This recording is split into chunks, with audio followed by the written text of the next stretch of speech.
एक बार एक बहुत बड़ा बिजनेसमैन एक छोटे से गांव में जाता है। उसका प्लान होता है कि उस गांव में एक फैक्ट्री लगानी है। वो एक ऐसी जगह तक पहुंच जाता है जहां पर उसके सामने नदी होती है और उसके सामने गांव होता है। अब उसके पास में दो ऑप्शंस होते हैं। एक कि वो सड़क के रास्ते से घूम करके उस गांव तक पहुंचे, जिसमें करीब करीब 8 घंटे लगेंगे, क्योंकि डायरेक्ट कोई रास्ता नहीं है वहां तक पहुंचने का। दूसरा कि सिर्फ 20 मिनट में एक नाव में बैठ करके उस नदी को पार करके उस गांव तक पहुंच जाए। तो अपना टाइम बचाने के लिए उसने उस नाव में बैठने का डिसीजन लिया। वो नाव बहुत ही छोटी सी थी, जिसमें एक तरफ एक आदमी बैठा था जो कि नाव चला रहा था और दूसरी तरफ ये बिजनेसमैन बैठा हुआ था। तो नाव में बैठने की थोड़ी देर बाद उस बिजनेसमैन ने उस नाव वाले से पूछा, तुझे पता है तेरी नाव में कौन बैठा है? तो नाव वाले ने बड़े ही भोलेपन से कहा हाथ जोड़ करके, नहीं साहब मुझे नहीं पता आप कौन है। तो बिजनेसमैन बोला, अरे तू अखबार नहीं पढ़ता है क्या? हर दूसरे दिन मेरी फोटो आती है अखबार में। तो नाव वाला बोला, अरे साहब मुझे कहाँ पढ़ना लिखना आता है, मैं बहुत छोटा सा था जब मेरे पिताजी गुजर गए थे, तो अपने परिवार का ध्यान रखने के लिए मैं बचपन से ही काम में लग गया और तभी मेरा स्कूल छूट गया। ये सुन करके उस बिजनेसमैन ने उसका मजाक उड़ाते हुए उसको कहा, तुझे पढ़ना लिखना तक नहीं आता है, ऐसी जिंदगी का क्या फायदा?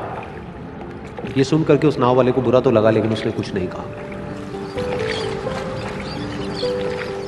थोड़ी देर बाद वो बिजनेसमैन उस नाव वाले से बोला, अभी कुछ ही दिन बाद ये जो सामने तू जमीन देख रहा है, यहां पर मेरी एक बहुत बड़ी फैक्ट्री होगी जहां पर हमारे ब्रांड की मिनरल वाटर की बॉटल्स बनेगी। उस नाव वाले को बात समझ नहीं आई। उसने कहा, क्या बनेगा साहब? तो बिजनेसमैन थोड़ा सा इरिटेट होकर के बोला कि हमारे यहां पर पानी की बोतलें बनेंगी जो तेरे गांव में नहीं बिकेगी, लेकिन शहरों में बहुत बिकती है। अरे कभी तू शहर गया होगा तो तूने देखी होगी पानी की बोतलें रखी होती है दुकानों पर। फिर वो नाव वाला बोला, अरे साहब मुझे कैसे पता होगा, मैं तो कभी इस गांव से बाहर गया ही नहीं। फिर वो बिजनेसमैन उसके ऊपर हंसते हुए बोला, तू कभी इस गांव से बाहर तक नहीं गया, तुझे पता ही नहीं कि शहर क्या होता है? अरे ऐसी जिंदगी का क्या फायदा?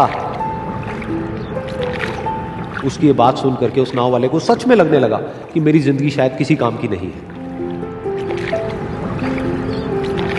अपनी इस सोच की वजह से उसका नाव से ध्यान हटा और तभी नाव की टक्कर हो गई एक बड़े से पत्थर से, जिसकी वजह से नाव में पानी भरने लगा और नाव डूबने लगी।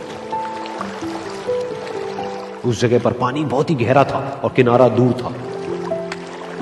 नाव वाले को समझ आ गया कि अब इस नाव को बचाने का कोई तरीका नहीं है और वो अपनी जान बचाने के लिए नदी में छलांग मारने ही वाला था। तभी उसने उस बिजनेसमैन से पूछा, साहब आपको तैरना तो आता है ना? तो बिजनेसमैन घबरा करके बोला, ऐसा क्यों पूछ रहे हो, मुझे तैरना नहीं आता है। उसकी ये बात सुन करके नाव वाले को हंसी आ गई और वो बोला, अरे साहब आपको तैरना तक नहीं आता, ऐसी जिंदगी का क्या फायदा?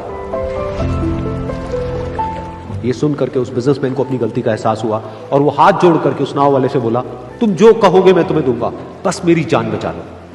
तो उस नाव वाले ने बोला, अरे साहब आप घबराओ नहीं, मुझे सिर्फ तैरना नहीं आता है, मुझे डूबते हुए लोगों को बचाना भी आता है। आप मुझे कस के पकड़ लो, मैं आपको कुछ नहीं होने दूंगा। और फिर उस नाव वाले ने ना सिर्फ अपनी बल्कि उस बिजनेसमैन की भी जान बचाई।